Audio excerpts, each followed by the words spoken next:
Bueno, muy bien, vamos a empezar. Bienvenidos a todos, muchas gracias por conectarse.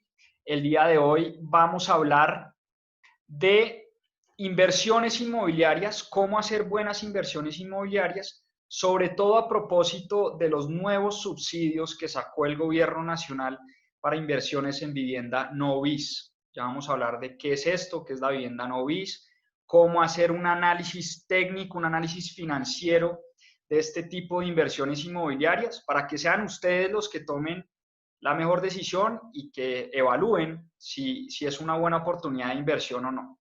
Entonces, muchas gracias nuevamente a todos por su participación. Les voy a compartir una presentación que les preparé para hoy. Me regalan 2 segundos y comparto la presentación.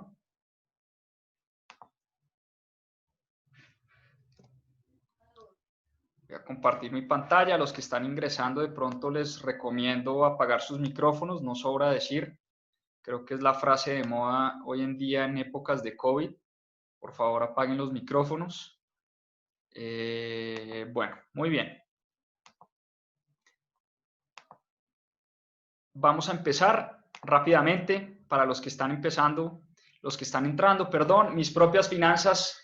¿Quiénes somos? ¿Qué hacemos? Somos una iniciativa de educación financiera. Compartimos contenido de administración de finanzas personales, buenas inversiones, inversiones en bolsa, inversiones en el sector inmobiliario, inversiones en criptomonedas, distintos tipos de inversiones.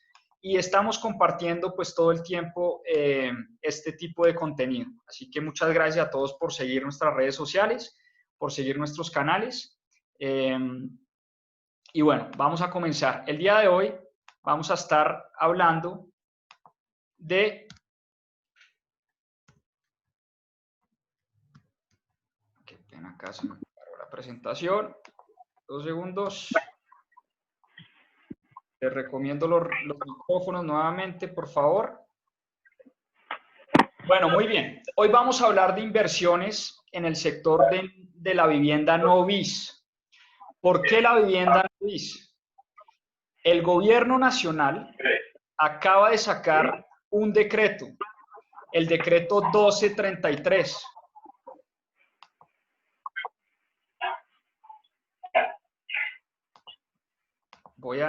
Qué pena, voy a callar todos los micrófonos porque si no se vuelve difícil el tema.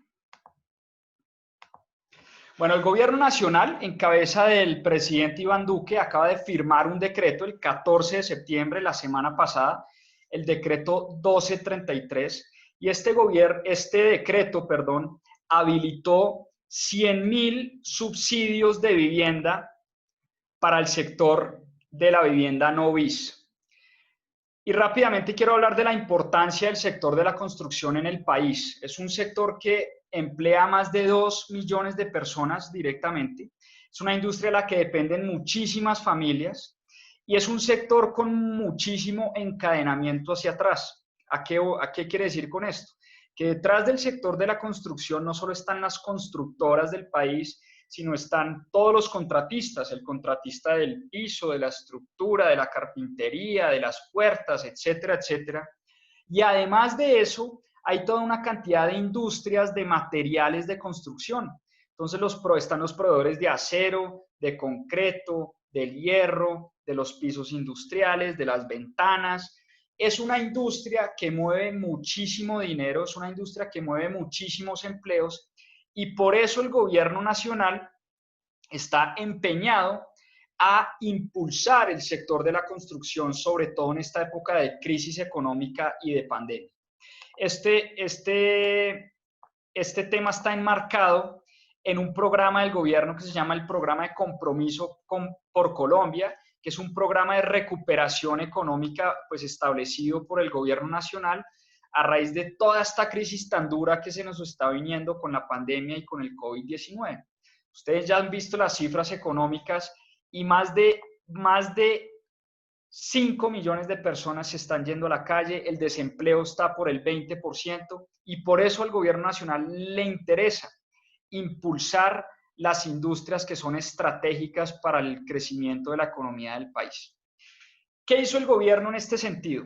hace un par de meses sacó 100.000 subsidios para la vivienda BIS, vivienda de interés social, y la semana pasada, como lo dijimos, acaba de firmar el decreto 1233 que habilita 100.000 nuevos subsidios para vivienda no BIS. ¿Qué es la vivienda no BIS? La vivienda no BIS la caracterizó el Ministerio de Vivienda en ciudades principales del país. ¿Cuáles son las ciudades principales? Bogotá, Medellín, Cali, Cartagena, Barranquilla y Bucaramanga. Viviendas con un valor mayor a 150 salarios mínimos mensuales legales vigentes. Es decir, son viviendas para estas ciudades principales con un valor de más de 131 millones de pesos, alrededor de 132 millones de pesos. Y en ciudades, digamos, no principales o distintas a estas que les acabo de nombrar, son viviendas con un valor mayor a 118 millones de pesos, ¿sí? Entonces, es muy importante tener estos rangos muy claros porque la vivienda BIS va de 118 millones hacia abajo, la vivienda no BIS va de 118 millones hacia arriba para las ciudades no principales y por encima de 132 millones para ciudades como Bogotá, Medellín, Cali, Cartagena, Barranquilla y Bucaramanga, ¿vale? ¿Y cuál es el límite? El límite son viviendas por debajo de 138 millones de pesos o alrededor de 500 salarios mínimos. Muy bien. Seguimos. ¿Cuánto duran estos subsidios? Este es un programa que lanzó el gobierno nacional que tiene una vigencia hasta el año 2022. En el año 2022 se vence el programa. Sin embargo, y una cosa que es muy importante tenerla en cuenta, es un programa por demanda. Es decir, es un programa hasta agotar existencias. O como se dice coloquialmente, el que primero se arrodilla, primero se confiesa. Es decir, los primeros o las primeras personas que logren aplicar a este subsidio, a estos 100.000 subsidios que se habilitaron, van a ser las personas que van a obtener el subsidio. Es un programa por demanda. Voy a poner un caso hipotético, un caso exagerado. Si en 3 semanas hay tal boom de demanda que en 3 semanas se acaban y se agotan y se entregan los 100.000 subsidios, el programa se acaba. Y pues por una obvia razón, es que pues el subsidio cuesta, al gobierno nacional le cuesta mucho dinero subsidiar a 100.000 familias o a 100.000 personas que quieran comprar vivienda, ya sea para vivir o para invertir. Y por eso, pues el programa tiene un límite. Digamos, en el tiempo va hasta el 2022. Yo estoy seguro que estos subsidios se van a agotar antes del 2022. Por eso es bien importante que si ustedes están considerando uno de estos subsidios, tengan en cuenta que es un programa por demanda. Los primeros que apliquen son a los primeros a los que les van a entregar estos subsidios. Muy bien, ¿en qué consiste este subsidio del gobierno nacional? Antes, el gobierno ayudaba con un subsidio a la tasa de interés, es decir, el gobierno ayudaba en la cuota del crédito, nos ayudaba con unos punticos en la tasa de interés, 3 puntos, 4 puntos, dependiendo del tipo de subsidio. Eso era difícil de calcular, difícil de entender, y por eso ahora el gobierno nacional decidió entregar un subsidio fijo, un valor fijo independientemente del valor de la vivienda. Esto es bien importante que lo tengan en cuenta. ¿Y cuál es ese valor fijo? Es un subsidio de 438.000 pesos mensuales a lo que pagaría uno de la cuota mensual de un crédito hipotecario o de un leasing habitacional. ¿Durante cuánto tiempo aplica este subsidio o esta reducción en la cuota por 438.000 pesos? Durante 7 años. Es decir, durante 84 meses u 84 cuotas, la familia o la persona recibirá una reducción en su cuota de la vivienda por 438.000 pesos mensuales. Al año 7, yo puedo prepagar ese crédito sin ningún problema, sin ninguna multa, Y en créditos mayores a 7 años, digamos, el crédito o la cuota del crédito aumentaría en ese monto de 438.000 pesos, porque después de los 7 años yo ya no voy a tener el subsidio. Ahora, ¿a qué le apunta el gobierno nacional? Le apunta a que durante los 7 años que yo tenga ese subsidio, pues mi salario o mi ingreso mensual vaya incrementando de manera periódica. Es decir, que lo que yo gano hoy no va a ser lo mismo que lo que yo gano en 7 años, y por lo menos en 7 años yo voy a tratar de recuperar esa cuota que me va a dejar de pagar el gobierno, y de esa manera la cuota mensual que voy a tener que pagar después de los 7 años como porcentaje, digamos, o como proporción de mis ingresos o de mi salario, va a ser mucho menor. Es decir, ¿a qué le apunta el gobierno nacional? Que la carga financiera de la familia no aumente, que la familia tenga 7 años para incrementar sus ingresos, y de esa manera durante 7 años obtenga el subsidio y después del año 7 pues haya incrementado sus ingresos, y de esa manera la cuota no le pese mucho en sus ingresos mensuales. Obviamente una cuota fija es mucho más atractiva y mucho más fácil de calcular. Yo ya sé a qué me estoy ateniendo, yo ya sé exactamente cuánto me va a costar mi cuota del crédito, y yo ya sé exactamente cuánto mensualmente me van a reducir en esa cuota del crédito que estoy pagando.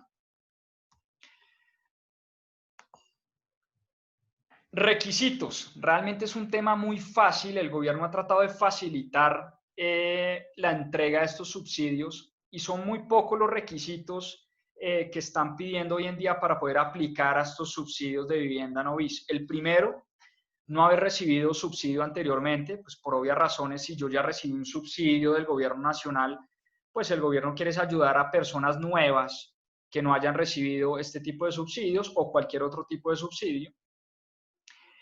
No hay ninguna restricción en cuanto a los ingresos de la familia. Es decir, una persona o una familia puede tener ingresos por el salario mínimo, por 2 millones de pesos, por 5 millones, por 30 millones o por 100 millones. No importa. Yo puedo comprar esta vivienda para inversión, como segunda vivienda, para ponerla a arrendar. Lo que sí hay que tener muy presente es que si uno compra para segunda vivienda, solo hay 40.000 cupos disponibles. Es decir, son 100.000 subsidios, pero son 40, de esos 100.000 van a destinar 40.000 cupos disponibles para familias interesadas en invertir en segunda vivienda. Para familias interesadas en primera vivienda se destinarán 60.000 cupos de los 100.000 aprobados, ¿correcto? Como les decía antes, la vivienda, uno de los requisitos es que la vivienda deba tener un precio de entre 118 millones, dependiendo de la ciudad, hasta, y solo hasta, 438 millones de pesos. Es decir, recuerden, si yo estoy en Cali, Medellín, Bogotá, Barranquilla, Cartagena, Bucaramanga, el mínimo son 132 millones. Ciudades distintas a las que les acabo de nombrar, 118 millones. Y el tope máximo, si es el mismo para cualquier ciudad del país, 438 millones es el tope máximo. Y también por obvias razones. Generalmente una persona o una familia que vaya a comprar una casa o un apartamento, qué sé yo, de 1.000 millones, 2.000 millones de pesos, 3.000 millones de pesos, pues seguramente no necesita un subsidio del gobierno nacional para financiar esa casa. Son personas o familias más pudientes, y por eso pues el gobierno está tratando de enfocar estos subsidios a las personas que realmente lo necesitan o personas que quieran invertir para segunda vivienda. Una cosa muy importante es que no aplica para vivienda usada. Se trata de impulsar la construcción en el país, y por eso este subsidio solo aplica para vivienda nueva, pero sí aplica para vivienda sobre planos. Es decir, si es un proyecto sobre planos que apenas está en proceso de licenciamiento, qué sé yo, en proceso de diseños, y apenas abrieron la sala de ventas ayer, yo puedo igual comprar sobre planos y aplicar este subsidio. Y una cosa muy importante es que aplica tanto para un leasing habitacional o un crédito hipotecario. No quiero entrar en detalles entre la diferencia de los tipos de créditos, pero simplemente es para mencionarles que hay dos tipos o hay dos maneras de yo endeudarme con el sistema financiero para comprar vivienda. un crédito hipotecario, un leasing habitacional. La principal diferencia del crédito hipotecario, yo me endeudo con el banco, pero le hipoteco mi apartamento al banco. El leasing habitacional es una especie como de es una especie como de préstamo, ¿sí? ¿Sí? Como un leasing cualquiera de una máquina. El banco me va prestando y yo todos los meses voy abonando a esa cuota y me voy haciendo a mi apartamento todos los años, pero el inmueble realmente es del banco y no de la persona o de la familia. ¿Qué hay que hacer para obtener este subsidio? ¿Cuál es como un paso a paso para poder obtener este subsidio de vivienda no bis? Lo primero es que desde ya, es decir, desde el 14 de septiembre está operando este subsidio. En las distintas entidades bancarias está operando este subsidio y desde ya yo puedo empezar a aplicar con cualquier entidad bancaria de mi preferencia. No hay trámites de intermediación con el Ministerio de Vivienda, es decir, yo no tengo que hacer ningún trámite, ninguna aplicación ante el Ministerio de Vivienda para aplicar a este subsidio. ¿Qué tengo que hacer yo? Lo primero, ir a la entidad financiera de preferencia, la que yo escoja. Lo segundo, obviamente, una recomendación es revisar cuál me ofrece las mejores tasas de interés. O sea, yo voy a Bancolombia, Banco de Bogotá, el BBVA, Colpatria, Vivienda, etcétera, etcétera, etcétera, y empiezo a comparar cuál me da las mejores tasas. Y es ante la entidad financiera ante la que yo solicito ese subsidio. Yo le digo a Bancolombia, o le digo a Banco de Bogotá, o le digo a la Vivienda o al que sea, mire, voy a comprar vivienda no bis y quiero solicitar el subsidio de vivienda. Y lo único que le van a hacer llenar es un formulario para comprobar pues, que usted no haya obtenido un subsidio anteriormente. Es así de fácil, es un trámite muy sencillo, es simplemente un formulario adicional y es decirle al banco, es decirle a su banquero, mire, yo quiero aplicar, voy a comprar vivienda no bis y quiero aplicar al subsidio que está entregando el gobierno nacional.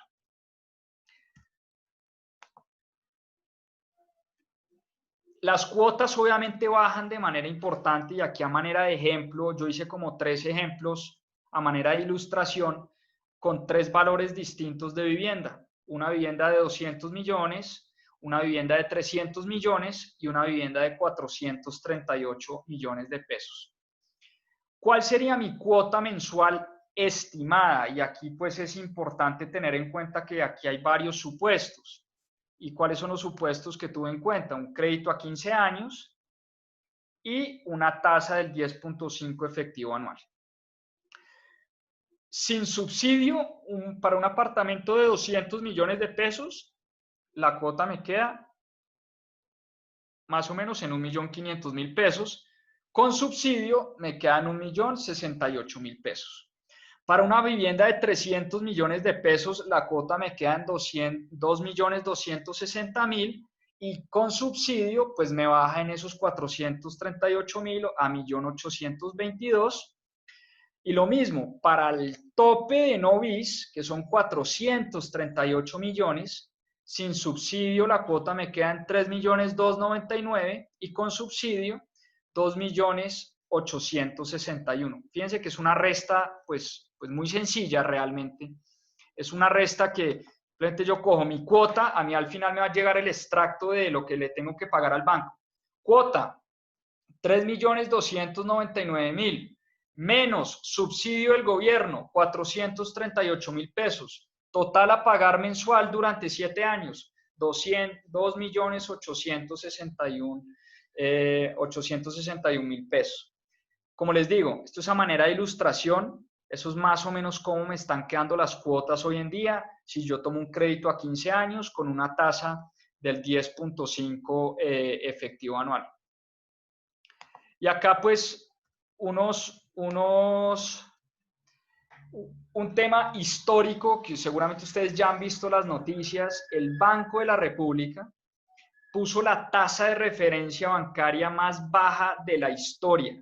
Es decir, estamos en tasas del 1.75, tasas del Banco de la República del 1.75. Esta es la tasa más baja de nuestra historia. Y recuerden que el Banco de la República usa la tasa de interés como instrumento de política monetaria para impulsar la economía. La economía se está derrumbando, está decreciendo como al 15%, desempleo por arriba del 20%, 5 millones de personas yéndose a la calle, y por eso el Banco de la República está haciendo todos sus esfuerzos de política monetaria, es decir, bajar las tasas de interés para que la gente, pues para que a las personas, a las empresas y a los gobiernos y al gobierno nacional le quede más barato endeudarse.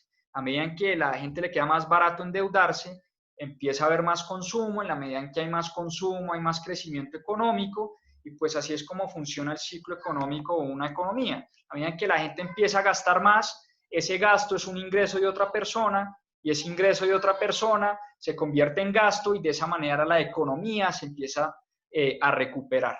Entonces, es muy importante tener esto presente, porque el Banco de la República bajó la tasa de referencia al 1.75 y eventualmente, yo creo que los consumidores estamos esperando con ansias que los bancos comerciales empiecen a su vez a bajar las tasas. Yo ya he visto casos de bancos puntuales que están empezando a bajar las tasas, sobre todo para estos temas de créditos hipotecarios. Esto no se da de un día para otro, o sea, no quiere decir que si el Banco de la República bajó la tasa al 1.75, entonces ahora a mí la vivienda me va a prestar al 1.75, digamos, así no funciona la cosa. Esa es la tasa a la que se prestan los bancos entre ellos, y en la medida en que a los bancos les cueste menos endeudarse, pues van a poder ofrecerle a sus clientes tasas más competitivas. Y por eso poco a poco los bancos van a ir bajando sus tasas de interés, y eso nos va a afectar positivamente a nosotros los consumidores o a los tomadores de crédito, ¿sí? Por último, ya para que entremos al modelo financiero que les prometí y entremos a los números, unas consideraciones financieras después de correr los números. Obviamente, entre menor sea el valor, y ya lo vamos a ver en el modelo, entre menor sea el valor de la vivienda, mayor efecto tendrá la cuota del subsidio y mucho mayor puede ser la rentabilidad para el inversionista. Esto hace todo el sentido, porque piensen que un subsidio fijo de 438.000 pesos tiene mucho más efecto a nivel financiero en un apartamento de menor valor, porque la cuota es un porcentaje mucho más alto de la cuota que yo estoy pagando. Entonces, entre menor sea el valor de mi vivienda, mayor efecto tendrá el subsidio que me está entregando el gobierno. Eso es importantísimo que ustedes como inversionistas lo tengan en cuenta. Segundo, al año 7 se termina el subsidio, ya lo dijimos, pero el gobierno estima que asimismo nuestros ingresos vayan creciendo durante esos 7 años, ¿sí? Y por eso, ese crecimiento de los ingresos se va a neutralizar de alguna manera, pues con la falta del subsidio eventualmente, ¿no? Y por último, pues la tasa interna de retorno, ya lo vamos a ver, de una inversión de una vivienda de 132 millones a una vivienda de 438 millones, puede incluso llegar a doblarse. Y por eso ahora quiero pasar al modelo financiero, porque es muy importante, y esto lo dije al principio, pero no me cansaré de repetirlo. Si uno quiere empezar a desarrollar una mentalidad de inversionista, a hacerse a buenas inversiones en el sector inmobiliario, uno no puede tragar entero. Uno tiene que hacer la tarea. Uno tiene que empezar a pensar como piensan los grandes inversionistas del sector, ¿sí?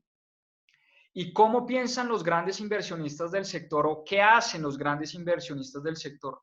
Lo primero, todo un proceso que ellos llaman de debida diligencia, donde investigan ubicación del inmueble, investigan quién es la constructora, si es una constructora seria, que diseña bien, que construye bien, que yo no me la voy a pasar manteniendo mi inmueble todos los años, vías de acceso, tipos de diseño, hacen benchmark, hacen estudio de mercados, hacen modelos financieros, corren los números, tienen en cuenta todos los costos y gastos asociados a una inversión, todo un proceso que ellos hacen antes inclusive de tomar cualquier decisión de inversión. Entonces, lo que yo siempre le digo a las personas es, antes de usted tomar, esta es una decisión demasiado importante, que es la compra de vivienda propia o la compra de vivienda para inversión, porque son montos significativos de dinero, Y uno tiene que hacer bien la tarea si uno realmente quiere conseguir buenas rentabilidades. Vámonos al modelo financiero. Y la invitación también finalmente es, léanse el decreto 1233, son 10 páginas, sencillísimo. Si tienen dudas las van a resolver leyéndose el decreto, no se demoran más de media hora leyéndose el decreto. Y ahí está muy bien explicado por qué se dio el decreto, un poco todo lo que hablamos acá, pero si les quedaron dudas, pues leyéndose ese decreto que se demoran media hora. Y es la primera tarea que uno tiene que hacer como inversionista y si uno quiere aplicar a estos subsidios pues hombre, leamos bien la ley, leamos bien el decreto y a qué es lo que nos estamos ateniendo. Bueno, vámonos al Excel, que es de pronto lo que más le gusta a uno hacer como financiero y es contar plata en Excel. No hay nada más sabroso que contar plata, numeritos, porque así uno se vuelve millonario de forma muy fácil. Siempre es bueno tirar proyecciones y soñar en Excel, pero siempre la realidad probablemente sea muy distinta. Pero es importante hacer proyecciones financieras. ¿Por qué? Porque las proyecciones financieras me permiten a mí de alguna manera tener un modelo o un esquema para hacer una mejor evaluación económica de los proyectos. ¿Y qué incluye este modelo financiero? Que además aquí le doy todos los créditos a mi hermano Simón, que me ayudó a construir este modelo y es una persona supremamente hábil para proyectar modelos financieros y me ha ayudado bastante en este sentido. ¿Qué implicaciones tiene este modelo? Lo primero, pues unas proyecciones macroeconómicas. Uno siempre quiere saber más o menos proyectar cuánto va a estar la inflación, cuánto va a ser el impuesto de renta del país, el impuesto predial, la valorización de mi inmueble. Y poco a poco en este tablero de control, uno empieza a construir un montón de supuestos, que son los supuestos que nos van a ayudar a hacer las proyecciones de ingresos y gastos. Uno de los mayores errores que cometemos como inversionistas en el sector inmobiliario es el siguiente. Uno dice, voy a comprar una vivienda en 100 millones y la voy a alquilar en 1 millón. Entonces mi rentabilidad es el 1% al mes, ¿sí? Eso es un error fatal porque yo dentro de ese cálculo no estoy teniendo en cuenta todos los costos y gastos asociados a una inversión inmobiliaria. Es supremamente importante que cuando ustedes vayan a comprar un inmueble, ya sea para inversión o para vivir en casa propia, hagan muy bien los números y sepan exactamente cuáles van a ser los costos y gastos asociados a su inversión. Es importantísimo porque la rentabilidad no se calcula sobre el ingreso bruto, es decir, sobre lo que me van a pagar por el arriendo de mi inmueble, sino sobre el ingreso neto operativo, es decir, ingresos menos costos y gastos.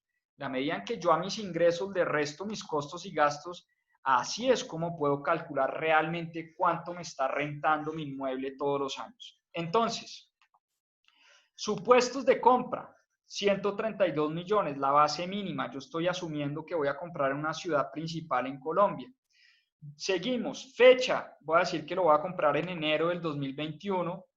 Voy a decir que me voy a financiar en un 70% y voy a pagar el 30% de cuota inicial. Esto es lo que me permiten a mí los créditos hipotecarios, digamos, estos son los límites. Puedo financiarme máximo al 70% y debo pagar el 30% como, en cuota inicial. Ahora, muchas constructoras me dan a mí periodos para ese pago la cuota inicial. No quiere decir que esa cuota inicial la tengo que pagar de contado, sino que muchas veces me dan plazo para pagar esa cuota inicial. En este caso yo asumí que la constructora me iba a dar un plazo de 12 meses para pagar esta cuota inicial. Y lo bueno de los modelos financieros es que me permite a mí jugar con todos estos supuestos. Ya lo vamos a ver, pero esto en azulito realmente es lo que yo puedo cambiar y puedo así jugar, como ya todo está formulado y todo está modelado, yo puedo jugar con los distintos escenarios y de esa manera darme cuenta rápidamente de qué me conviene más. Supuestos de venta, voy a asumir una valorización del inmueble, es decir, voy a asumir que todos los años mi inmueble crece un 4% de valor, todos los años. Voy a asumir también que en el año 7, en el año en que se acaba el subsidio, voy a salir a vender mi apartamento y que me demoro 6 meses en vender en mi apartamento, o que lo vendo al año 7 y le doy un plazo de 6 meses a mi comprador para pagarme ese precio de venta. Obviamente, pues el precio de venta, ¿cuál es? El precio del apartamento inicial por la valorización durante 7 años. Eso me da un precio estimado de venta al año 7. Es decir, yo compro a 132 millones y voy a vender en el año 7 en 173 millones de pesos. Supuestos de arrendamiento, igual me voy a demorar 12 meses para arrendar mi inmueble, ¿sí? Voy a asumir, es un caso bien ácido, que mi inmueble va a estar 12 meses sin arrendarse. Lo otro es a qué tasa de rentabilidad voy a arrendar ese inmueble. Estoy asumiendo que al 7% al año, es decir, al 0.58 mensual, más o menos, ¿sí? Al 0.58 mensual. Uno siempre oye en inversiones inmobiliarias es cuánto le está rentando, no el 0.6, no el 0.4, no el 0.7, no el 1. Entonces, cuando hablamos de cap rate o rentabilidad anual, estamos hablando de exactamente eso, de cuánto me renta mi inmueble todos los años sobre el precio que yo pagué por mi inmueble, y pues mensualizado simplemente el cap rate dividido 12, es decir, al 0.58 voy a asumir que yo arriendo esta vivienda y voy a asumir también que tengo una tasa de ocupación del 80%. ¿Qué es la tasa de ocupación? No necesariamente si yo compro para arrendar, mi inmueble va a estar arrendado el 100% del tiempo. Siempre hay unos meses de vacancia, es decir, donde mi inmueble está deshabitado. Desafortunadamente, uno siempre se demora, si un inquilino se le va, uno siempre se demora en tratar de buscar un nuevo inquilino y por eso aquí asumí que voy a tener una tasa de ocupación del 80%, es decir, que de 84 meses mi inmueble va a estar arrendado 60 y pico de meses, ¿sí? 84 por 80, 60 y pico de meses va a estar arrendado mi inmueble. Y aquí es el gran error que cometemos nosotros como inversionistas principiantes y es no tener en cuenta la cantidad de costos y gastos operativos asociados a la compra de un inmueble.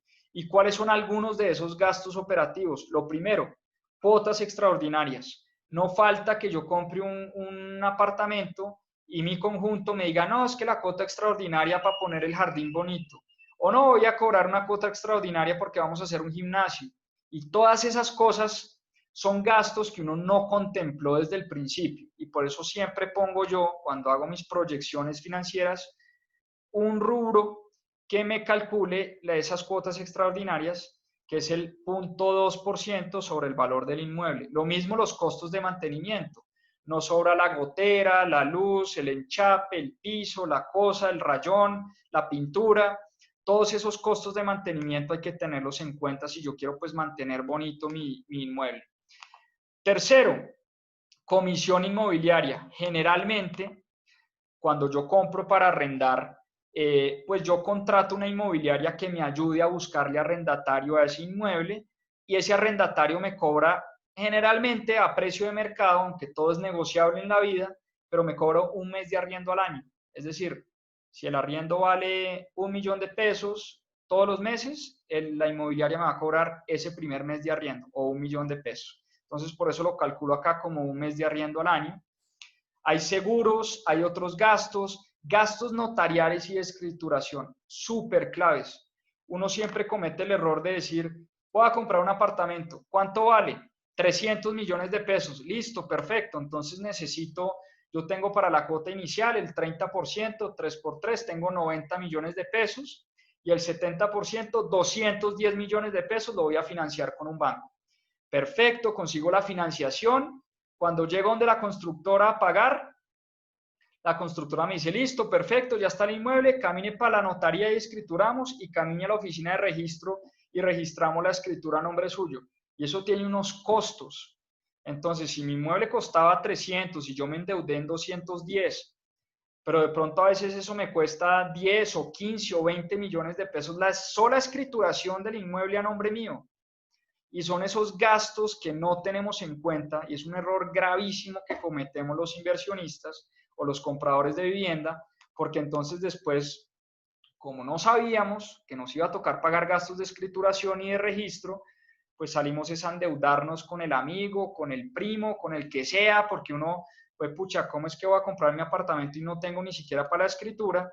Hago lo que sea por conseguir esa plata y termino pues endeudándome a tasas altísimas. Y entonces es importante saber que uno tiene que tener considerados estos gastos notariales y estos gastos de registro. Y obviamente pues hay gastos, hay impuestos, en este caso el impuesto predial, que oscila dependiendo del precio del inmueble, pero el impuesto predial es importantísimo. Yo cuando me vuelvo dueño, también pues se me genera un compromiso de pagarle impuestos al distrito, a la ciudad, al país, etcétera. Yo tengo que averiguar muy bien qué tipo de impuestos voy a tener que estar pagando en el momento en que yo me hago pues a una inversión inmobiliaria. Entonces, en este caso, pues calculé, esto me da de acuerdo al precio del inmueble un 0.57% sobre el valor del inmueble que yo voy a tener que pagar de impuesto predial todos los años.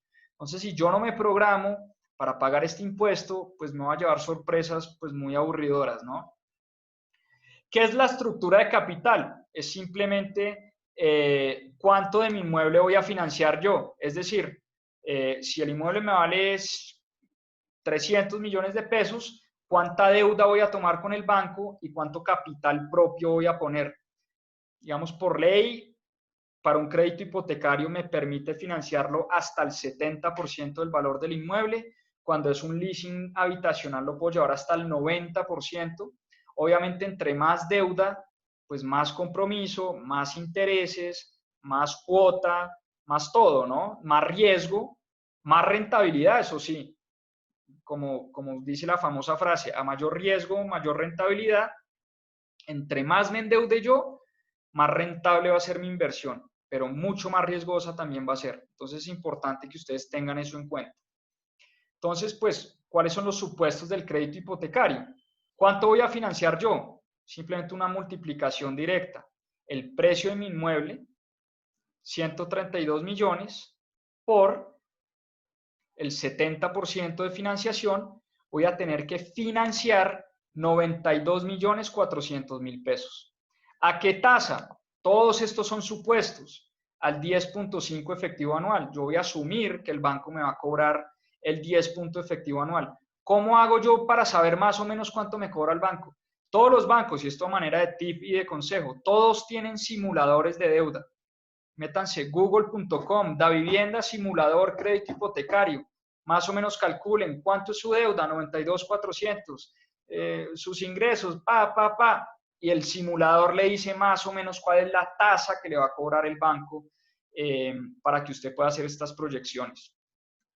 ¿A qué tiempo me voy a financiar? Me voy a financiar a 20 años, es decir, 240 meses, y voy a tener que hacer pagos. Esto simplemente es una fórmula que me calcula el pago de acuerdo a ese monto de financiación, la tasa de interés y el tiempo. Yo voy a tener que hacer pagos mensuales de 893.000 pesos sin subsidio. Sin subsidio. Ahora, con subsidio, ¿cuál va a ser esa cuota? Pues los 893 menos los 438.000 pesos que me va a subsidiar el gobierno. Es decir, ya mi cuota no me va a quedar de 893, sino de 455.000 pesos. ¿Estamos? Supuestos del subsidio, aquí vuelvo a lo mismo, los mínimos 132 millones aproximadamente, máximos 438 millones aproximadamente. Esos son 42 salarios mínimos. El salario mínimo está en 877.000 pesos. Es decir, el gobierno durante 7 años, esto lo voy a poner en amarillo y rojo porque es bien importante que lo tengan en cuenta, durante 7 años el gobierno me va a entregar a mí, literal es un regalo del gobierno que me va a hacer por 36.867.684 pesos. Ese es el subsidio del gobierno, que es lo mismo que las 400, pues es prácticamente lo mismo que los 438.000 pesos, ¿sí?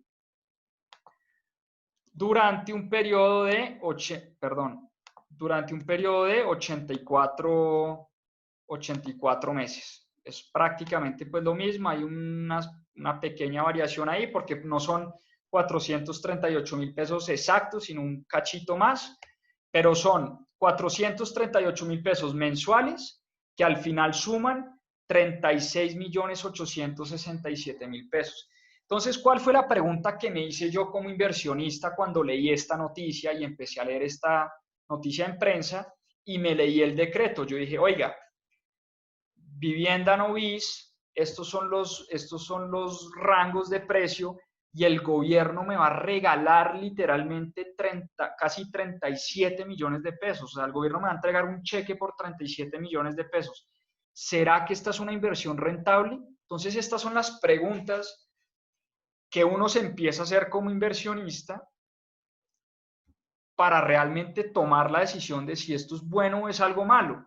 Desde el punto de vista de inversión, yo no aquí dejemos la emoción por un lado, porque una cosa es, yo quiero vivir en casa propia y esto me ayuda y quiero cumplir el sueño de tener vivienda propia, es un sueño de toda mi vida y ha sido el sueño de mi familia por muchos años. Eso es distinto. Yo aquí no estoy hablando de emociones, estoy hablando es netamente desde los números y desde la mentalidad inversionista, que son dos cosas un poco distintas. Y aquí lo que estoy tratando de decir es, oiga, ¿qué hago yo? ¿Qué hago yo si el gobierno me está entregando 37 millones de pesos? ¿Cómo hago para calcular si esto es una buena inversión o no? Y es precisamente este ejercicio que estamos haciendo. Poner en un modelito de Excel, en un cuaderno, en una hoja, lo que sea, y proyectar. ¿Proyectar qué? Ingresos, proyectar gastos, proyectar inversión, proyectar deuda, proyectar cuotas, y al final eso me debe dar un flujo de caja. Y recuerden ustedes, inclusive los que no son financieros, cuando yo hago mi flujo de caja, realmente es que desde ahí, desde ese punto, es que yo voy a poder calcular la rentabilidad de un negocio. Los negocios y las rentabilidades de los negocios y los negocios se valoran en la medida en que generan caja. Entonces yo tengo que tomar esta compra o esta inversión como un negocio que genera caja. ¿Qué potencial de generación de caja tiene mi apartamento Novis? Eso es lo que estoy proyectando acá. Entonces ya vimos todos los supuestos y vamos a seguir. Vamos a seguir. Inversión. Esto lo voy jalando, obviamente. Y aquí me da la inversión de 132 millones de pesos. La cuota inicial, pues, es el 30%. ¿Sí? Por eso 130. Voy a agrandar un poco esta pantalla, por si no la están viendo. 2 segundos. Inversión 132 millones de pesos por el 30%. Entonces yo voy a tener que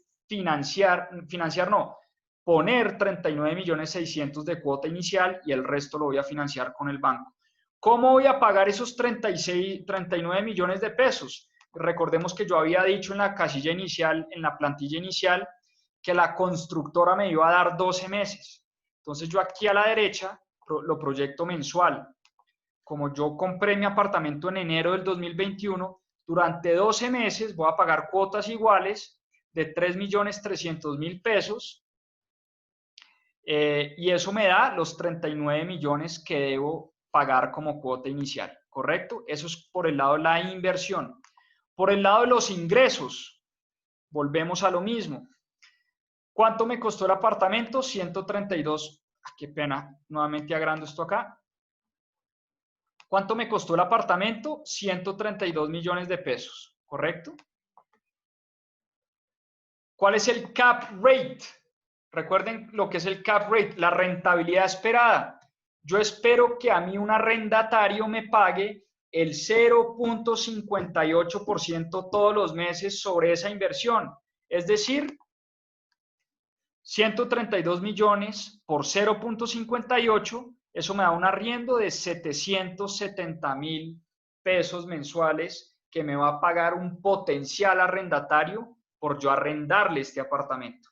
Y recordemos que yo calculé una tasa de ocupación del 80%, es decir, yo asumo que no siempre mi inmueble va a estar arrendado. Entonces, por eso le calculo una tasa de ocupación. Y así es que proyecto mis ingresos. Pues simplemente voy a proyectar todos los meses, a partir de que me entrega, porque una cosa es yo lo compro, recuerden, una cosa es cuando yo lo compro en enero del 2021, empiezo a pagar esa cuota inicial, pero la constructora se me demora unos meses en entregarme la vivienda y estoy asumiendo que a los 12 meses la constructora me entrega la casa o me entrega el apartamento y a partir de ahí yo empiezo a recibir todos los meses 770,000 pesos. ¿Hasta qué mes? Hasta el enero del siguiente año. ¿Y por qué subí acá de 770 a 793? Porque generalmente, o no, siempre los contratos de arriendo suben o se ajustan a la inflación del país. Entonces también me toca calcular una inflación estimada. En este caso la calculé en el 3%, inflación estimada. O sea, estoy calculando que la inflación de 2022 a 2023 va a ser del 3%. Quiere decir que en eso me va a subir la cuota mensual que me paga mi arrendatario. Y así sucesivamente durante los próximos 7 años, ¿sí? Así es que yo proyecto todos mis ingresos durante esos 7 años, y aquí pues ya sumo los años, es decir, en el año 1 voy a tener 8 millones de pesos, en el año 2 9 millones 500, año 3 9 millones 800 y así sucesivamente. ¿Contra qué voy a contrastar estos ingresos? Contra mis gastos.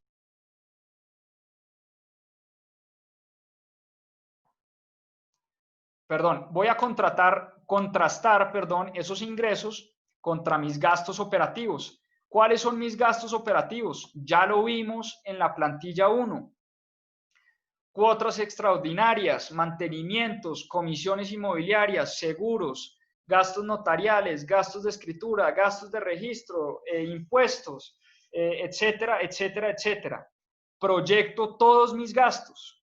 ¿Y cómo voy a proyectar mis gastos? Recuerden que acá en la plantilla, en el tablero de control, yo proyecté gastos sobre el valor del inmueble, es decir, el 0.2 sobre el valor del inmueble, el 0.3 sobre el valor del inmueble, el 1 sobre el valor del inmueble y así sucesivamente.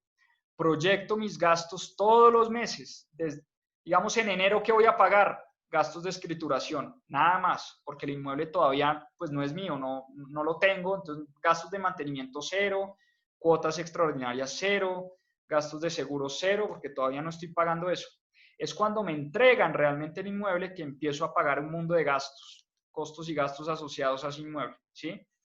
Igual lo proyecto para todos los meses durante 7 años y acá lo consolido en mis gastos anuales. Yo aquí voy a consolidar todos los gastos anuales, total gastos. En el año 1 voy a tener estos gastos, año 2, año 3, año 4 y así sucesivamente. ¿Correcto? Impuestos, importantísimo. Siempre se nos olvidan los impuestos, siempre se nos olvida proyectar impuestos, siempre se nos olvida hacer una especie como de reserva para pagar los impuestos y siempre el impuesto predial nos coge por sorpresa y nos coge sin caja y nos toca salir, pedir prestado para poder pagar el impuesto predial. Entonces recuerden que la tasa de impuesto pues es la tasa que calculamos en la plantilla 1, que es del 0.57 sobre el valor del inmueble. Esto ustedes lo pueden buscar. ¿Cuál es la tasa de impuesto predial en Barranquilla para un inmueble de 132 millones? Google les da esa respuesta. Literalmente yo lo hice así. ¿Cuál es la tasa de impuesto predial en Bogotá para el distrito? Y pues hay unos rangos, y creo que inclusive están por acá. Bueno, el caso, lo pueden buscar y encuentran, y a mí me dio pues que para este rango la tasa más o menos está en el 0.57. Proyecto nuevamente el impuesto predial de todos los meses y así sucesivamente. Ya tengo mis ingresos, ya tengo mis gastos, ya tengo mis impuestos. ¿Qué me falta? La deuda, la estructura de capital. ¿Cuánto voy a pagar todos los meses de deuda? ¿Cuánto le voy a pagar al banco y cuáles van a ser esas cuotas del banco? Entonces recordemos que aquí tenemos también otros supuestos. La estructura de capital es 70-30. Recordemos que me voy a endeudar en el 70%, me voy a endeudar a una tasa del 10.5 efectivo anual por 20 años. Eso me dan cuotas de 893.000 pesos. Fecha de compra enero del 2021. Fecha de inicio del crédito enero del 2022, 12 meses después, cuando la constructora realmente me entrega el apartamento. Y fecha de fin de crédito, pues 7 años después, ¿no? Aquí voy a calcular una tabla sencillita de amortización. Es el saldo de la deuda menos intereses, menos lo que abono a capital. Pues el saldo de la deuda todos los meses, todos los años me va bajando hasta dejar ese saldo en cero. Fíjense que al final del año 7 yo ya no pago nada porque ya pagué la deuda durante ese tiempo, y eso lo calculo también pues mensualmente, ¿no? ¿Cuánto voy a pagar todos los meses de deuda, de abono a capital, de intereses? ¿Cuál es el saldo de mi deuda durante 7 años o durante 20 años, perdón? Pero aquí yo asumo que en el año 7, cuando vendo el apartamento, mato mi crédito. Es decir, en otras palabras, si yo vendo mi apartamento en, vamos a decir que en 180 millones de pesos y me queda una deuda de 90 millones de pesos, le pago al banco 90 y me quedan 90 para mí, ¿correcto? Eso es lo que estoy asumiendo porque mi crédito es a 20 años, recuerden, pero yo voy a vender en el año 7. En el momento en que yo venda, pues yo voy a matar mi deuda. Yo no voy a seguir pagando esa deuda, ¿sí? Porque ese apartamento ya no es mío, pero tengo que de todas maneras pagar esa deuda. Entonces, en resumen, tengo mis ingresos, tengo mis gastos, tengo mis impuestos, tengo mi pago de deuda. ¿Qué voy a hacer ahora? Un flujito de caja muy sencillo. ¿Y qué es un flujo de caja? Ingresos menos gastos, menos servicio de la deuda, más el subsidio, porque el subsidio aquí lo sumo, es como si el gobierno me estuviera entregando un cheque mensual de 438.000 pesos mensuales. Esto al año son 5.266.000 pesos. Eso me da un flujo de caja. Cuando yo calculo el flujo de caja de mi inversión, esto es lo que llaman los financieros, un flujo de caja proyectado, que es literalmente proyectar en el año 1 la inversión. ¿Y cuál es la inversión? La cuota inicial del apartamento. ¿Y cuáles son los gastos operativos? Los impuestos de registro y escrituración y registro, los gastos de escrituración y registro, perdón, el impuesto predial. Esa es como la inversión en el año 1. Y a partir del año 2, yo empiezo a generar ingresos, y esos ingresos los contrasto contra todos los costos y gastos de mi apartamento. Y al final, recuerden que voy a vender este número acá, lo voy a poner en amarillo y en rojo. Esa es la venta del apartamento en el año 7. Yo compré por 132 millones y vendí por 173 millones. Quiere decir que al año 7 me quedaron de flujo de caja libre 89 millones. Todos estos flujos son los que yo voy a proyectar, y con base en estos flujos yo voy a calcular lo que se llama en finanzas mi TIR, o mi tasa interna de retorno. ¿Qué es la tasa interna de retorno? No es otra cosa, en palabras coloquiales y en palabras sencillas, para no complicarnos y ponernos muy técnicos, la tasa interna de retorno no es otra cosa que lo que rentó mi plata durante la vida de este negocio. En otras palabras, a mí la tasa interna de retorno con todos estos supuestos de este negocio me está dando 10.9%. En otras palabras, es como si hubiera cogido 132 millones de pesos y los hubiera puesto a rentar de manera compuesta, es decir, todos los años, al 10.9%. Y acá es cuando uno, como inversionista, recuerden que los inversionistas compiten o competimos por rentabilidades. Cuando yo hago una inversión de estas o yo hago unas proyecciones de estas y saco esta tasa interna de retorno, yo digo, oiga, bueno, ¿esto es bueno o esto es malo? La respuesta siempre es depende. ¿Bueno frente a qué y malo frente a qué? ¿En qué tiene usted hoy invertida la plata? No, pues en una cuenta de ahorros. Tengo 130 millones en la cuenta de ahorros. ¿Y cuánto le renta esa cuenta de ahorros? El 2%, el 1%. Bueno, entonces, ¿qué prefiere? ¿El 10.9%? O sea, ¿prefiere comprar una vivienda que le dé el 10.9% o prefiere mantenerla en la cuenta de ahorros rentándola al 2%? Y lo mismo, no, es que la tengo en un CDT de Bancolombia que me paga el 5% efectivo anual. Ese 5% es el que yo voy a contrastar contra este 10.9, ¿sí? Ahora, habrán otros que dirán, no, yo no me meto a invertir al 10.9% porque yo prefiero Bitcoin, que ha rentado al 58% en los últimos 3 años. Bueno, pues esas son decisiones que toman los inversionistas. Obviamente, ¿qué creen que es más seguro? Una inversión en criptomonedas, que sí, puede que haya rentado el 58%, pero también cuando se cae el 70% y puede uno llegar a perder hasta el 100% de su capital, o invertir en inmuebles, ladrillos, que uno sabe que van a estar ahí, que uno sabe que uno tiene de todas maneras la garantía real y que si quedaron bien construidos y son constructoras serias, pues uno siempre va a tener pues como el inmueble de soporte. Entonces, todas esas consideraciones son las que uno tiene que hacer como inversionista a la hora o antes inclusive de tomar una decisión de inversión. Y lo bonito del modelo financiero, como les decía al principio, es que le permite a uno jugar con distintos escenarios. Ya cuando uno hizo la tarea de hacer todas estas proyecciones y se tomó el tiempo de analizar, investigar, leer, proyectar ingresos, proyectar gastos, hacer el flujito de caja, en ese momento uno ya tiene el modelito construido y ya uno puede empezar a jugar con las distintas variables. Y aquí es lo que yo les decía en la presentación. Por ejemplo, métanse este número en la cabeza. TIR, tasa interna de retorno del 10.9%. Ahora, yo puedo empezar a jugar con los supuestos.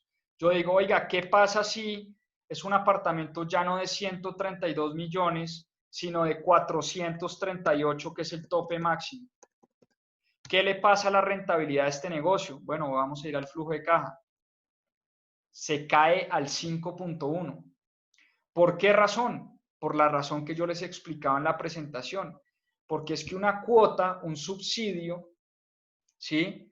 Un subsidio de un apartamento de 132 millones tiene un efecto muchísimo mayor que un subsidio de un apartamento de 438 millones de pesos. Por eso mi tasa interna de retorno, pues casi que se me va a la mitad, ¿sí?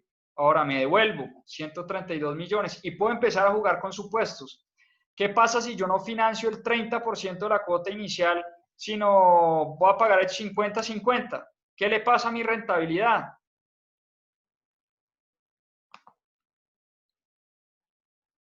Mi rentabilidad sube al 10.9. ¿Qué le pasa, por ejemplo, a mi rentabilidad si el banco, y vámonos al tema de las tasas, ya no me cobra el 10.5 efectivo anual, sino que me cobra el 9%, porque las tasas han venido bajando y porque los bancos se están volviendo más competitivos y entre ellos están compitiendo por los clientes de estos subsidios y han tenido que reducir esas cuotas de la tasa que me va a cobrar el banco?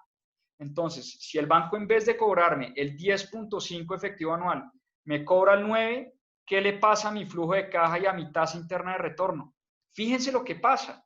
Se va al 12.9%. Pasó del 10.4 al 12.9. Un cambio espectacular con solo unos punticos de reducción de tasa de interés del banco. Entonces, fíjense qué importante es hacer la tarea de no meternos al primer banco que nos encontremos, sino hacer la tarea de ir a varios bancos y tratar de negociar la mejor tasa de interés para mi crédito hipotecario. Porque cuando uno ya tiene esto claro, uno sabe la implicación tan grande y tan enorme que tienen los intereses de los bancos en las rentabilidades y en las inversiones. Aquí lo estamos viendo, en el modelo lo estamos viendo. Con solo un punto que baja la tasa de interés o 1.5 puntos, mi tasa interna de retorno crece casi que en esa misma proporción. Pasa del 10.4 al 12.9. Seguimos con los supuestos. Seguimos con los supuestos. ¿Qué pasa si, por decir algo, qué pasa si yo, qué sé yo, si mis gastos de mantenimiento los logro bajar y ya no son el 0.3, sino el 0.1? Pues obviamente todas esas cositas, en la medida en que yo me vuelvo mucho más eficiente para gastar, pues mi rentabilidad va a ser mucho mayor.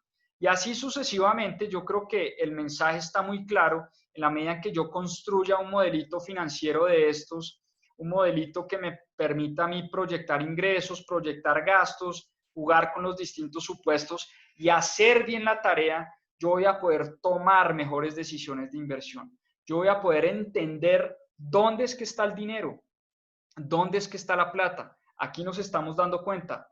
Primero, un apartamento de menor valor tiene una rentabilidad mayor. Segundo, en la medida en que yo negocie mejor las tasas con los bancos, voy a tener mucha más rentabilidad. Tercero, en la medida en que yo le compre a buenas constructoras y que me garanticen que yo no voy a estar gastando en mantenimientos todos los meses, eso me va a ayudar a mi rentabilidad porque me va a ayudar a bajar mis gastos. Cuarto, obviamente en la medida en que el precio de mi apartamento es menor, el impuesto predial va a ser menor. Entonces, en la medida en que el impuesto predial es menor, también empiezo a bajar gastos. Y así sucesivamente yo empiezo a buscar eficiencias en cada uno de los rubros. Bueno, hablemos de los ingresos, de los supuestos de ingresos. ¿Qué pasa si yo, en vez de poner esto a rentar al 0.58%, lo pongo a rentar al 0.67? Fíjense, un solo punto porcentual de rentabilidad anual, es decir, pasé del 0.58 al 0.67. ¿Qué creen que le va a pasar a mi rentabilidad en el flujo de caja? Un puntico que yo logre negociar mejor con mi arrendatario al año. Miren lo que le pasa a mi tasa interna de retorno. En la medida en que yo logre negociar mejores arriendos con mis arrendatarios y que logre arrendar eso ya no al 0.57, sino al 0.60 y pico, la tasa de retorno se va para el cielo, se va al 15%. Y ahí es cuando uno empieza a decir, pues pucha, esto puede ser una inversión interesante, porque ¿qué otra inversión hoy me está dando el 15% efectivo anual durante 7 años? Un CDT no me lo da, un fondo inmobiliario no me lo da. Revisen sus fiducuentas, no les da esa rentabilidad. Revisen sus fondos mutuos, en Scandia, en Porvenir, en Protección, todos esos fondos de inversión colectiva. ¿Qué fondo les da el 15% efectivo anual durante 7 años? Ningún fondo les da esa rentabilidad. Acá es donde uno empieza a decir, qué bueno este tipo de inversiones, este tipo de subsidios, porque yo puedo lograr tasas internas de retorno del 15%. Pero uno tiene que hacer muy bien la tarea. Sigamos con los supuestos y voy con el último, que es el de la tasa de ocupación. ¿Qué pasa si yo logro que este inmueble esté arrendado durante toda la vida del proyecto? Es decir, que no esté desocupado el 20% del tiempo, sino que el 100% del tiempo esté ocupado y esté arrendado. Miren lo que le va a pasar a mi rentabilidad. Paso del 15 al 18.6%.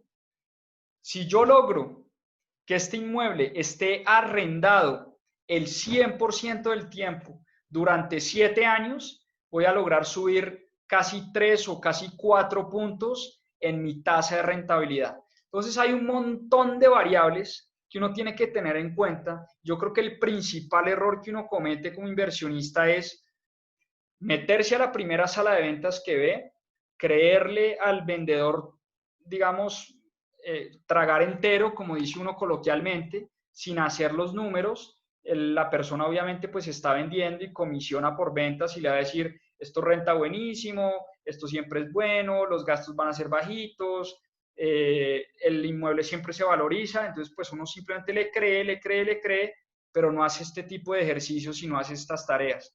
Aquí hay que tratar de dejar las emociones a un lado, volverse un poquitico más racional. Yo sé que en el tema de inversiones es difícil realmente volverse 100% racional y no meterle corazón a las inversiones, pero yo los invito que si ustedes quieren realmente desarrollar mentalidad de inversionistas, tienen que empezar a trabajar y a hacer la tarea que hacen los grandes inversionistas del sector inmobiliario.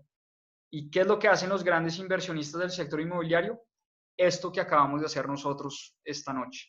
Leímos el decreto, lo estudiamos muy bien, lo desmenuzamos, lo entendimos, entendimos los requerimientos para aplicar, entendimos los costos y gastos asociados a una inversión, proyectamos los ingresos, proyectamos los flujos, sacamos las tasas internas de retorno e identificamos las variables que más le pegan a esa rentabilidad. En ese momento yo ya tengo un montón de herramientas para tomar las mejores decisiones financieras, para tomar las mejores decisiones de inversión. Y en ese momento es que yo me voy a ir a 5 o 10 salas de ventas de buenas constructoras en el país, llámese Amarillo, llámese Colpatria, llámese Bolívar, llámese Oikos, llámese la que sea, y voy a empezar a comparar cuáles me ofrecen buenos proyectos de vivienda no bis, bien construidos, bien ubicados, con buenas vías de acceso, con buenas amenidades, con parques, con verde, con servicios complementarios, bien diseñados, bien distribuidos. Y en ese momento es que me voy a sentar con mi familia, con mis hijos, con mi esposa, a tomar una gran decisión de inversión. Así que con este mensaje termino. Voy a dejar de compartir acá pantalla. Quiero terminar con este mensaje. Yo no sé, pues no he podido leer preguntas, la verdad. No sé si tengan tiempo para un par de preguntas, las respondemos, no tengo ningún problema. No sé cuántas haya. Bueno, veo que hay bastantes. Voy a coger unas al azar, ¿vale? Bueno. ¿Cómo calculan el precio de venta del inmueble en el año 7? Pregunta Diego Pavón. Diego, recuerde que el inmueble en el año 7 es lo que al precio al que lo compré, en este caso 132 millones, por la valorización todos los años. Yo estoy asumiendo que el inmueble se valoriza el 4% y que de esa manera el comprador me va a comprar o me va a asumir esa valorización del inmueble durante los 7 años. Entonces es un 4% compuesto, es decir, la formulita es muy sencilla, es el precio inicial por 1 más la valorización elevado a la 7 durante 7 años. Así es que voy a calcular el precio de venta en el año 7.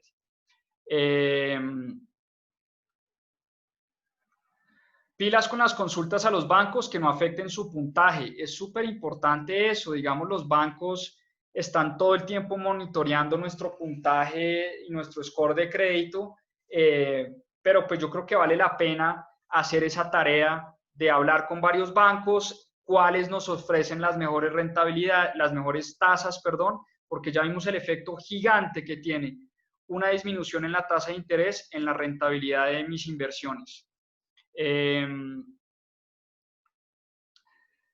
Juan Pablo, quizá llegue tarde, me gustaría conocer su opinión. Es momento de comprar vivienda durante esta coyuntura. Los precios han caído, la brecha entre usados y nuevos es amplia, adecuada o corta. Bueno, yo creo que se están juntando varias variables importantes. Lo primero, pandemia, crisis económica, precios a la baja, tasas de interés históricamente bajas, constructoras desesperadas por vender y sacar su inventario nuevo que tienen, gobierno subsidiando con programas muy interesantes como lo vimos, este programa de Novis y BIS también tienen subsidios.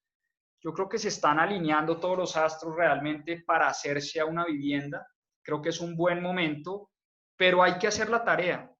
A esto hay gente que se apasiona mucho con esto y a uno le dicen, siempre están las dos posiciones, ¿no? Hay el que le dice a uno, el que vive en arriendo es un pendejo porque está botando la plata en vez de comprar vivienda propia, ¿no? Y está el otro que le dice, el que compra vivienda propia es un inútil, que no ha leído a Robert Kiyosaki y no tiene ni idea de inversiones inmobiliarias. Yo creo que esos dos extremos no son buenos. yo creo que hay que hacer bien el ejercicio, hay que hacer bien los números, hay que investigar muy bien todas las opciones que uno tiene, los subsidios del gobierno, las tasas de interés, las negociaciones con los bancos, negociaciones con las constructoras. Cuando uno junta todo eso, uno tiene todos los buenos elementos para tomar una buena decisión de inversión. Esa sería como mi respuesta. Bueno, ¿qué otras preguntas? ¿En 7 años todos se estarán vendiendo y la posibilidad de venta será baja? No, no necesariamente, Evelyn, porque fíjate que no todo el mundo compra para inversión. Mucha gente compra para quedarse a vivir ahí por muchos años más. O sea, no quiere decir que en 7 años entonces todo el mundo salió a vender sus apartamentos al mismo tiempo y va a haber un colapso inmobiliario porque pues va a haber una sobreoferta de inmuebles. No necesariamente, digamos que las cosas no funcionan así y no quiere decir que todos al año 7 quieran salir a vender. Cada uno tiene sus tiempos, esto es lo que dice mi modelo, pero mi modelo puede ser distinto al tuyo, tú puedes proyectar a 8 años, a 10 años, a 15 años, qué sé yo. Cada uno tendrá sus supuestos. ¿Qué otras preguntas por acá?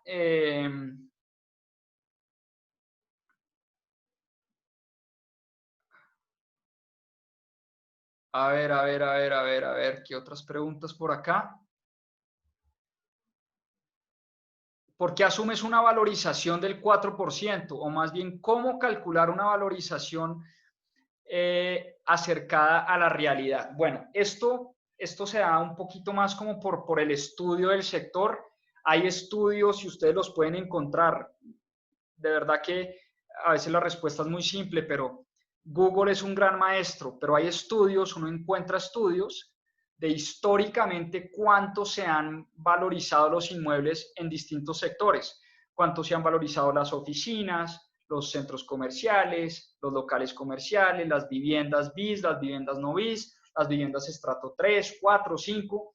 Entonces, cuando yo digo hay que hacer la tarea es, hay que leer todos estos documentos. Y por eso, más o menos, encontré yo que para este tipo de inmuebles, no bis entre 120 y 400 millones de pesos, han tenido una valorización histórica alrededor del, inclusive del 5%. Quise ser un poco más ácido en las proyecciones y le puse un 4%. Pero la valorización tú la garantizas, Diego, en la medida en que compras y haces buenas inversiones. Vuelvo a repetir lo mismo, en la medida en que tú compras inmuebles bien ubicados, bien construidos, con buen flujo, con buenos servicios, cerca a colegios, a universidades, a centros comerciales, a parques, con vías de acceso, con buenos diseños, con buena distribución, esos van a ser los inmuebles más demandados. En la medida en que mi inmueble esté demandado, mi inmueble va a subir de precio, es decir, va a tener valorización. Entonces, no le crean al comercial de la sala de ventas que le dice a uno que el inmueble se valoriza per se. Eso no es verdad. Hay que hacer bien la tarea para lograr esa valorización todos los años. Bueno, Juan, preguntan que si el Excel lo compartimos. Tengo que hablar con el autor intelectual del 80-90% del modelo, que es mi hermano Simón. Es un trabajo importante el que hay detrás de estas proyecciones y aprovecho pues de verdad, para dar las gracias a mi hermano porque primero es un tipo muy hábil financieramente hablando y los puede ayudar muchísimo, no solo para este modelo de vivienda no bis, sino si algún día quieren contactarlo, simplemente escríbanme un mensajito en mis propias finanzas, en la cuenta de Instagram, los contacto con él y él los ayuda a proyectar su modelo, por ejemplo, de su negocio, de su emprendimiento, un modelito financiero que les permita a ustedes ubicarse y saber muy bien pues nada, cuántos son sus ingresos, sus gastos, sus rentabilidades, cómo pueden hacer mejor estas proyecciones, todos los créditos para el viejo Simon. Muchas gracias, hombre Simon, por esa ayuda, berraca. Bueno, aquí póngale precio, véndalo, yo no sé qué. Bueno, Simon, póngale precio a su modelo, hermano, póngale precio a su trabajo. Queda grabado, la voy a colgar mañana o pasado mañana, apenas tengo un tiempito en nuestro canal de YouTube. Eh, Muchas gracias a todos por conectarse. De verdad les agradezco muchísimo por su tiempo, por aguantarse este carretazo por más de una hora. Espero les haya servido. Ya saben, empecemos a desarrollar mentalidad inversionista, empecemos a hacer los números, empecemos a estudiar más, a leer más, a ser mucho más rigurosos con nuestras inversiones inmobiliarias y con nuestras inversiones en cualquier sector, en emprendimientos, en criptomonedas, en bolsa, en inmuebles, en activos, en negocios, etcétera, etcétera. Hay que hacer la tarea.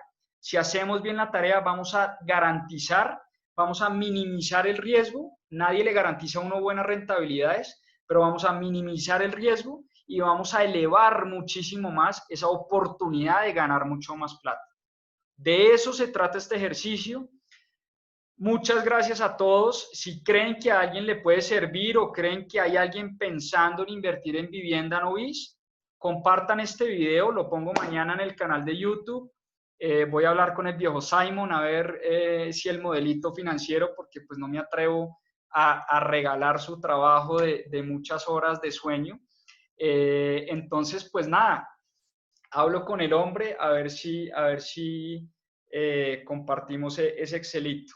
Entonces, nada, nuevamente gracias a todos por su tiempo, una feliz noche, les deseo lo mejor, buenas inversiones, a leer más, a estudiar más, a hacer proyecciones financieras y van a ver cómo poco a poco ese patrimonio y esa bolsita de ahorros va creciendo todos los meses y todos los años. Un abrazo para todos y hasta una próxima oportunidad. Feliz noche.